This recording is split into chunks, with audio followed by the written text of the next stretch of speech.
Yo, it's me, CSCOTT, baby, and welcome back to the Angel Retrospective. That's better. Um, Before I start, I'd like to say I'm an idiot.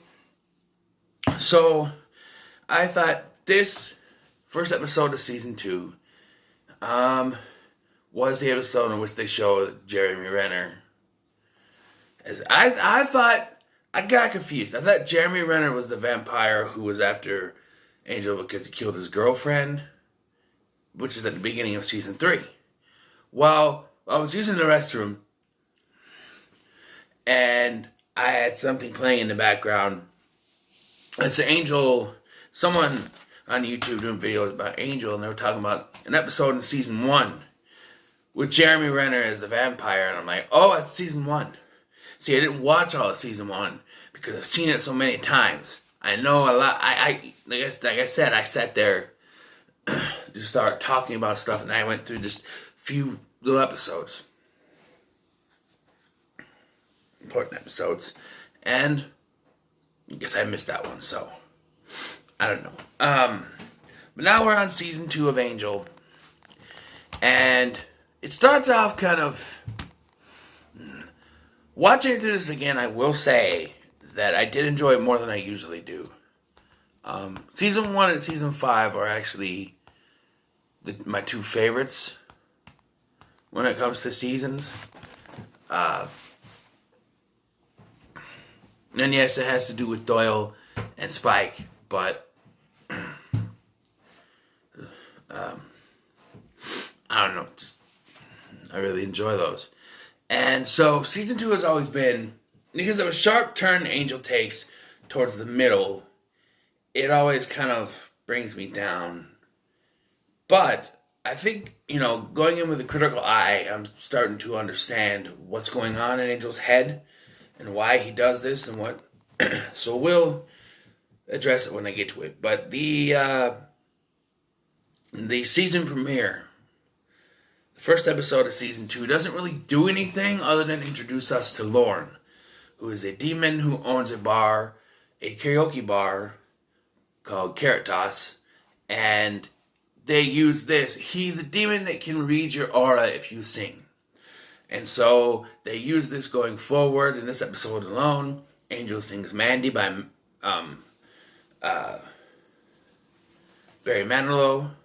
Oh, Mandy. Well, you came and you gave without taking, but I pushed you away, oh Mandy. I sing it better than Angel does, but I think they did that on purpose. But yeah, the episode revolves around a pregnant woman, and Angel kills her protector, so now he's her protector. She doesn't want his protection, but he's got to protect her, and it establishes that Gunn is going to be like a part of their team going forward.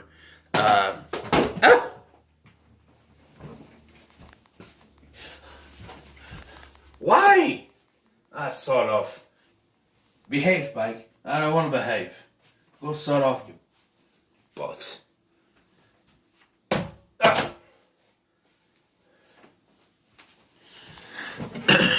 Where was I? And we established that Darla is living at Wolferman Hart. Throughout the season, we've seen that Lindsay has feelings for her and that she is human. She brought her back as a human, and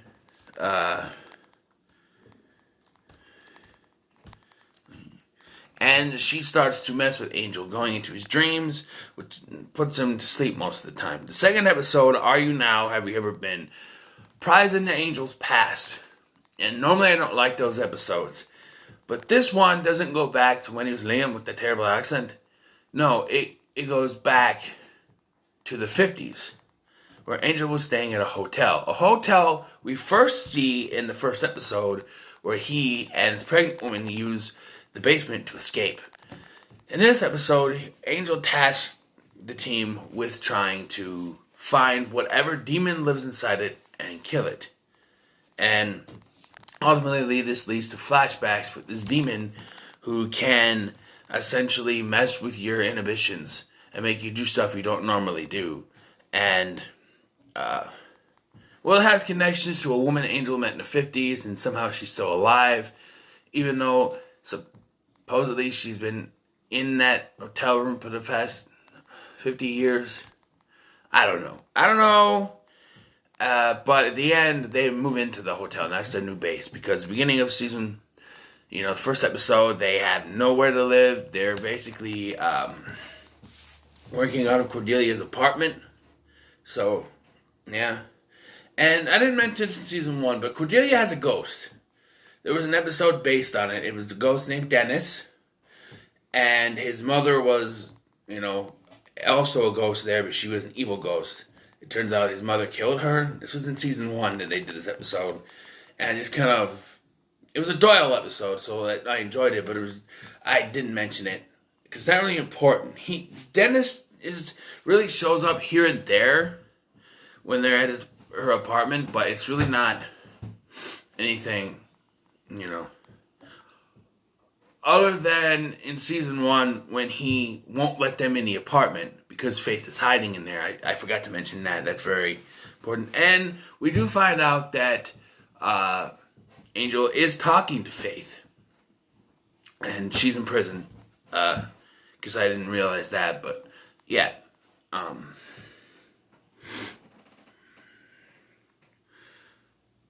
So this whole thing with Darla leads, having dreams and stuff, leads them to put together this put together this scheme where Darla's out in public, and Angel notices her and goes off on her, and she proclaims to be someone named Deanna, and she runs out to the sun, and that's when he realizes that, wait, what? But he still keeps stalking her because he believes it's Darla, which it is. And this whole thing is to frame him for the murder of her supposed husband. So it gets him out of the way. And I guess it's not hard when you have a detective who hates you. Kate, in this season, she goes off the rails, only looking for cases that deal with the strange and macabre, so she knows Angel will be there. And eventually, this leads her to get fired from the force. And actually, this is like the last season she's in, because I think after this, she went to Law and Order. So, yeah. I think her last episode is Epiphany. We'll get to that. But it's an interesting thought when you get to that episode. And basically they're playing Angel, trying to get him in trouble, but eventually it doesn't work when, and then this kind of confused me because they try to tell, Wesley, being a watcher and knowing all about Angel's history, and Darla should know something's going on. And he doesn't, none of them believe him at first, just because it looks like her, and they say, hey, it could be a descendant. And then when Kate comes snooping around, all of a sudden, they're all on Angel's side, and they're pushing forth evidence to prove it's Darla. Like, oh, how could Angel get into the guy? You say Angel busted into her house. He wasn't invited. How did he get in their house?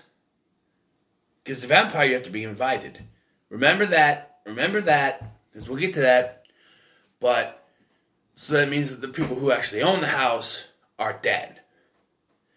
Now, they could have turned this around, though, because, they don't know this, but the husband was killed before Angel got there. Darla killed the husband. And then Angel popped in, and it made it look like he did it. But Kate knows he's a vampire, so, I don't know, I'm just saying. There's an episode based around the Shroud of Rahman. It's a filler episode, Angel and Gun kind of thing. The Trial is an episode where Angel tries to... They find out that the disease, syphilis, that killed Darla, because I guess Darla was a whore before she became a vampire. But just not really surprising, but concubine, I think they say is what her name is, but they find that she has a disease, and Lindsay goes to Angel to try to, he's in love with her, and he wants to cure her, and so they do this whole elaborate thing. He goes through this whole trial, and in the end, because Wolfram Hart brought her back in the box, he can't cure her. I cannot bring her back if she's already been brought back. I'm like, what? That's just a lazy way to fill an episode and not get anywhere with it. So Wolfram Hart decides to bring in Drusilla, who I've explained was the vampire that Angel sired. And we get some flashbacks. The only good thing about those is that Spike's in them. He does this weird thing where he jumps way over a barrel to land in slow motion. I just kind of laughed when I saw it. I'm like, yeah, that's something Spike would do. Just,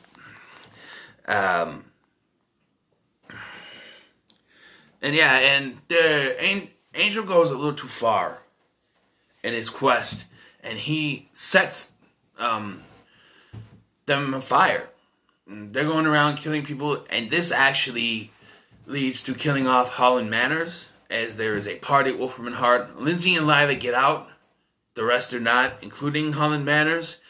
And I felt like maybe the actor, Sam Anderson, was going to do something else. That's why they killed him off. But the guy they got to replace him, whose name I don't even remember because he's so boring, doesn't do it for me. He's just meh.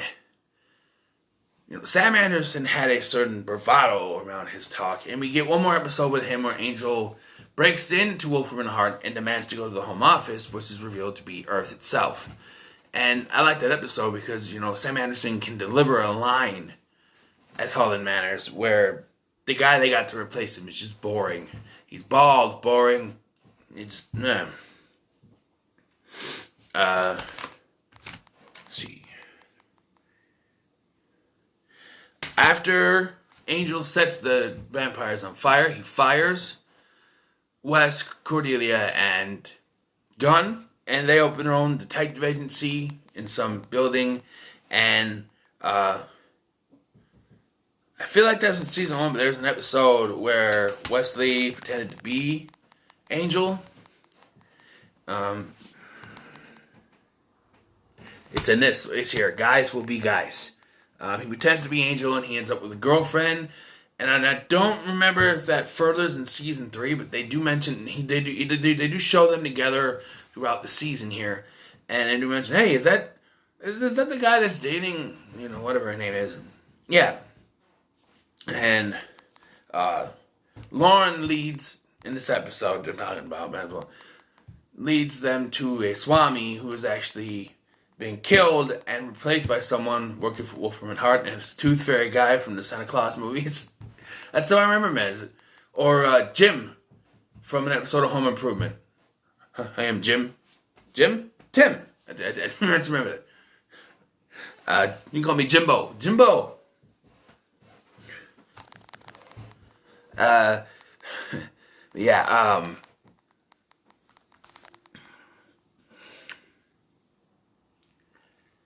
they introduced the character of Annie, who is actually a friend of Gunn's, but here she actually works with Angel, and this kind of shows Angel's dark path. He acts like he's trying to get money for her cause by blackmailing Wolfram and Hart, Lila and Lindsay, saying he has footage on them, but it's really nothing. And then Annie gets mad, saying, "You never had anything on them, did you?" This was, it wasn't really about the money, it was about revenge, The episode Reprise is the episode where the Home Office thing happens, and at the end, we find out that Darla's alive before this, and living with Lindsay, and then Angel, who has been at this point going down the darkest path, sleeps with Darla. But unlike, and this is what Darla's ultimate goal has been, for him to sleep with her and become Angelus again. But this does the opposite. It actually wakes him up. It affects him in terms of back to the Angel we know and love.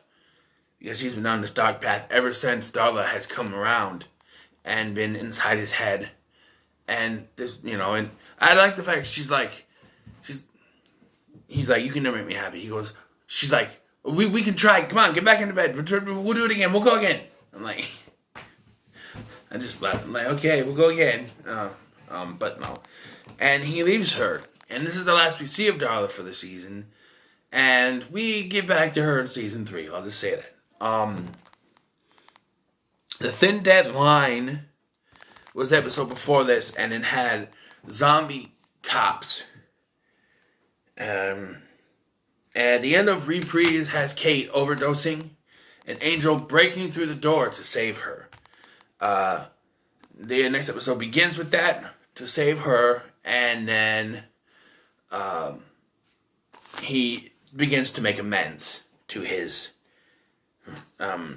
friends. And earlier in the season, the team of Gunn, Cordelia, and Wes removed an eyeball from the back of a little girl's head, put there by demons who it's like an egg, and once it hatches, it bursts open the thing, or the head. So these demons come after the 3, and Angel's able to save Wes, and for some reason Gunn just shows up at the hotel, or shows up at the whatever the place is that they're working at, and then they realize that Cordelia hasn't talked to them, because they haven't talked to Cordelia in a while, because she went to get money from the people that took the head. Because, okay, this got me a little bit enraged. So in the episode that they did this in, they took the eyeball out, demons and stuff, and they were telling, they gave him the bill, and the wife shows up, the mother shows up, whatever, saying her husband says they're not going to pay it because they think it's all a show. Like they made it up and stuff that they did this, and basically whether he believes it or not, he's not going to pay it. Basically what they're saying is that he may know that it's real, but he's using this way around paying it, saying it's fake, and yeah, he's a cheap bastard, this guy. And so she went to go get the payment, and she gets attacked by the demons, and she gets an eyeball in the back of her head. They do get it out, and I don't like how they kind of handle this. It seems that it would work that Cordelia would be the one most angry at Angel, but while Gunn and West sort of forgive him, not right away, but eventually throughout the episode, they say, oh, it's going to take Cordelia a while. And while this is a very Cordelia thing, I think they could have done a little bit better with it. They just had Angel buy her love back with clothes, which is a very Cordelia thing, if you think about it. But we're supposed to be showing Cordelia's growth here, right? She's changed a lot between seasons 1 and 2. She's still her, self-absorbed, person that she has been, but she's growing. And to just all of a sudden, oh, he got me clothes, I love him, is the episode Disharmony brings back the character of Harmony from Buffy the Vampire Slayer, who was another stuck-up, rich snob woman, a girl, and a friend of Cordelia's, who, spoiler alert for Buffy the Vampire Slayer, is bitten at the end of season 3, at the end of season 3, the graduation ceremony, and shows up in season 4 with Spike as a vampire. Here, she's ran away to LA, and she's claiming she wants to change. This really is a filler episode because she ends up being evil at the end of the episode anyway, but it's a great way to show them that she's a vampire. Dead End is the episode I want to talk about. It's the last episode with Lindsay until season 5. Lindsay finally gets a new hand, and it keeps writing kill on his papers. It's still in, so he thinks it's like an evil hand or something, and he and Angel end up working together to try to figure out what is going on and what Wolf and Heart have going going on down in, this little cellar area. And because I love this, they go to the bar, to Caritas, to talk to the host, and they see Lindsay on stage singing, which is the first you're gonna get of Christian Kane's wonderful singing. I remember when I was just like the characters on the show when he started singing. I was like, wow. When I first watched this, I was just like, whoa. And they're all mesmerized and stuff. And Angel's not impressed though, but yeah. But a girl I'll never come near. That's part of the song. And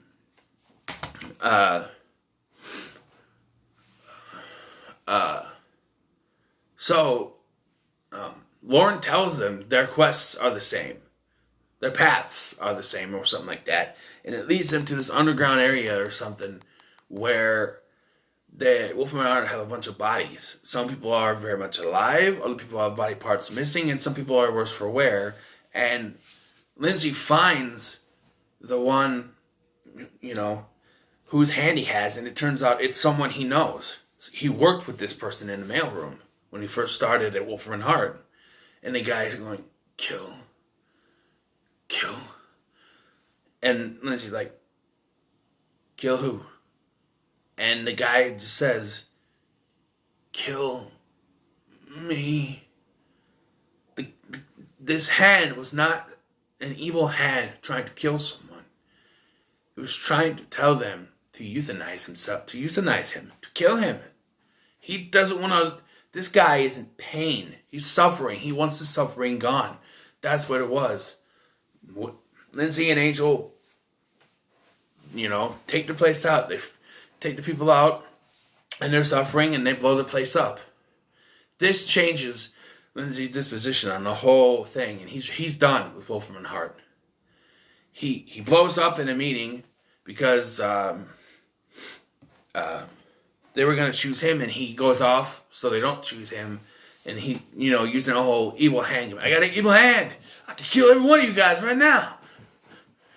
Evil hand, just like going around the thing. And then he quits. He leaves. And we get this wonderful scene between him and Angel in his beat down truck as he's getting ready to leave. And it shows the mutual respect between the two. And watching this, I get confused as to why. I mean, if you're going to bring him back, they bring him back in season 5. And I'll talk more about it when we get to season 5. But just, I don't understand his course of action, his actions in season 5. Now, I get that, like I said, I don't want to spoil anything, but there's certain things that go on between this and season 5. And Angel and his team are in a certain position in season 5 that might not appeal to Lindsay, but this final part of the episode shows the mutual respect between the two. And as Lindsay gets in the car, Angel says, don't drive too fast now. A lot of cops on the road. And as Lindsay drives away, you see Angel put a sign in the back of the truck that says, cops suck. I laughed at that. I was like, yeah, that's pretty cool. And that's kind of the end of Lindsay for 2 seasons after this. So now the episode Belonging begins a 4-part mini-series of sorts that has to deal with Lauren's home world. In the episode, while at Caritas, a demon from Lauren's world comes flying through a portal, and Cordelia starts having visions of a woman in a library being sucked through a portal. This turns out to be Winifred Fred Burkle, who will become a regular in season 3, but we find out that she disappeared one day while in the foreign language section, I think it was. And while investigating, they open another portal releasing Lauren's cousin, Landok. And we find out that Lauren is dishonorable. We find out Lauren's name, Lauren, and he goes, it's Lauren, but keep it on the down low, because Lauren, green. And Angel gets it. He's like, oh, Yeah, Lauren Green. And they kind of just look at him. He's like, what, Bonanza? Does 15 years on TV mean nothing to you guys? Something like that. Yeah,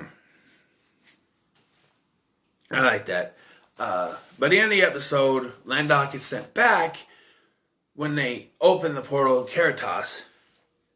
But Cordelia goes with him, and that's what kind of kicks off this thing. Cordelia's alone. Next episode starts with her alone in the other world, and she's there. They treat humans like cows, basically. They're slaves. And she becomes a cow to this ugly, ugly demon woman. And they get there, so the other guys decide to go there. They force Lauren to go there. And they get there, and it's a sunny day, and Angel's freaking out. But it doesn't affect him. Oh, it affects him, but not like a normal, vampire would. He can live in the sun there. Hell dimension, demon, But when he turns into a vampire, that's when, I guess, what vampires actually look like. This weird, deformed demon. It's a 4-part miniseries type thing that basically has them defining. Cordelia becomes a princess, and they meet. She's supposed to cum shuck, which is sex, with a gruselug, which is actually, they say, is the most vile-looking creature. And if you think about it, what is vile-looking to them? Humans! So, of course, he's the most manly, handsome man in the entire world, and they call him a monster because of what he looks like. He looks like a cow. And the whole thing is that they're supposed to cum shuck, do the nasty, and he's supposed to get her visions from it. But she doesn't want to give up the visions, even though we've seen, one thing I haven't mentioned yet is, throughout this season they're getting worse, and this leads into her eventual storyline leading into season 4 with these visions. They weren't meant for human beings. They were meant for demons. Doyle was a half-demon. So that's why they hurt, but they weren't. She's being thrashed all over the place and stuff. And it does eventually end with them going back home at the end, and Fred with them as well. Because they find her, she's a slave as well, and she actually takes care of Angel when he starts turning freaky. And there's a subplot with Wes and Gunn leading some rebels. Not really, it's important because it ends up in castle stuff. And the Gruselug is put in charge of the castle. That's really all you need to know. And it turns out that Wesley discerns from 3 books, the wolf, the ram, and the hart, which is a deer, I guess. And I guess Wolfram and Hart goes all the way, is connected to ancient times, and whatever it is over here, there's connections. So, yeah. And so they get back. I'm going to once again call out spoilers for Buffy the Vampire Slayer. I really think I should have reviewed Buffy first, but I like Angel more. Spoilers for Buffy the Vampire Slayer. Don't know. Season 2 of Angel was airing concurrently with Season 5 of Buffy. At the end of Season 5, Buffy sacrifices herself to stop, I forget her name, but, and she jumps through a hell portal and she dies. And when they come back, they want to, the name of this episode is called There's No Place Like Portsgurb, which, so if you know place like home, and when they come in, Angel's like, I'll say it, there's no place like Willow. And they show Willow sitting there, and they're like, it's Buffy. And it ends. And I think that was brilliant, because I think this would have aired after the episode. And this explains, because if you watch Buffy and not Angel, and you're like, well, why didn't Angel come to help? Angel wasn't in our dimension, people. He was somewhere else. I believe they even tried to get a hold of him. If I remember correctly, I think they tried to get a hold of him. I think I have to watch Buffy again. It's been a while. I watch Angel more than I do Buffy. Can you tell? But it even if they don't, it explains why Angel wasn't there to help, because he was somewhere else. And yeah, so that ends season 2.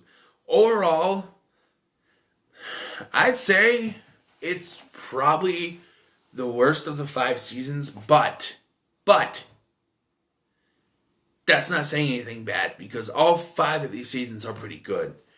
The part in the middle with him brooding and going down a dark path I don't like, but this time watching it I understand, what was going on. Darla was forcing him to go down a dark path, and unlike when he has sex with Buffy, when he has sex with Darla, he doesn't turn evil. It makes him good again. It's the opposite, and it would make sense. And this Darla plotline would move forward into season 3, which we'll get to. But yeah, and it's a decent season. There were some things with Gunn I didn't mention, like the fact that he's been helping, working with Angel and everyone, and that he hasn't been with his crew. And there's an episode in which his, 2 of his crew members come to talk to him, and they want his truck, because his truck's this badass vampire hunting truck with wooden stakes sticking out the front of it, and they want his truck. And this is when Angel is looking for something. I don't remember what. Was this the Epiphany episode or something? Something like that. And he says to them, "Don't go after the vamps without me." They do, and one of their members gets bit and possibly turned to a vampire because they didn't listen to him. And then they blame everything on him for abandoning them. He wanted to come help you, but you didn't listen to him. If you had waited, he would have been with you. But you didn't wait, so he wasn't with you. It's your fault as much as it is his fault. Yes, he hasn't been around, but you know what? I'm sorry, but helping out the prophesized savior of the world over a street gang probably means a little bit more. Maybe not to Gunn. And we're shown that he also knows Annie later in the season, but maybe not to Gunn. But I think helping out the prophesized one, who was prophesized to save the world in the Shines Through Prophecy, which I don't even think that Gunn knows about, but still, Gunn's trying to help out his friends. All of his friends. And then this leads him down a certain road thinking, I abandoned my crew, and this kind of leads to, is he going to go with them in the 4-parter, and he does. So, he's helping his friends, And there's not really much with the street crew going forward, I don't think. I think this is really kind of decided to have him join full, and then we get Fred at the end. But yeah, I skipped through a lot of the meh kind of stuff, but for the most part, I gave you most of the good stuff. Cordelia's hair changes from this, which is the longer. I guess they were trying to make her grow up a little bit more because her hair gets shorter and blonder and just changes throughout the season. Changes a couple times actually, but I don't know. I'm not a hair person. But yeah, so that's Angel season 2. Like I said, for me, it's probably the worst. I don't know. I have to watch the other 3 seasons again. But yeah, it's not bad, but I think it's that part where Angel goes dark that throws me off. And the fact that Kate is just so negative about everything. Like, she is so sure that Angel did, kill Deanna's husband or whatever, or Dieta, whatever, that she won't even listen to the evidence being shown before her. They tell her straight out that how could he have broken into the house if he wasn't invited? The people in the house must be dead. And they tell her straight out all the facts, and she still has Angel as the prime suspect. It's like, they just threw the truth at you. And you're so stuck up and in your ways Why? Because, and he even says he's not responsible for her father's death. She doesn't like to listen, I guess, but in the end, okay, so, yeah, the episode, he breaks in to save her, and she's like, there's got to be, something watching over us. He's like, why? She said, because I didn't invite you in. And he was still able to get in to help her, and she wasn't dead yet. Some people said, oh, she was dead. If she was dead, how did she come back to life? She wasn't dead. She was dying, but she wasn't dead. Angel saved her life. He was able to go through the doorway, without being invited. Could it have been the powers that be? Who knows? I don't know if we ever get an answer. Maybe they were planning on answering it, but Elizabeth Rome went to Law and Order. So, I don't know. Like I said, the season's okay. It's not the worst. There's some storylines it is the worst, but there's some storylines I do like. Just that whole Dark Angel part.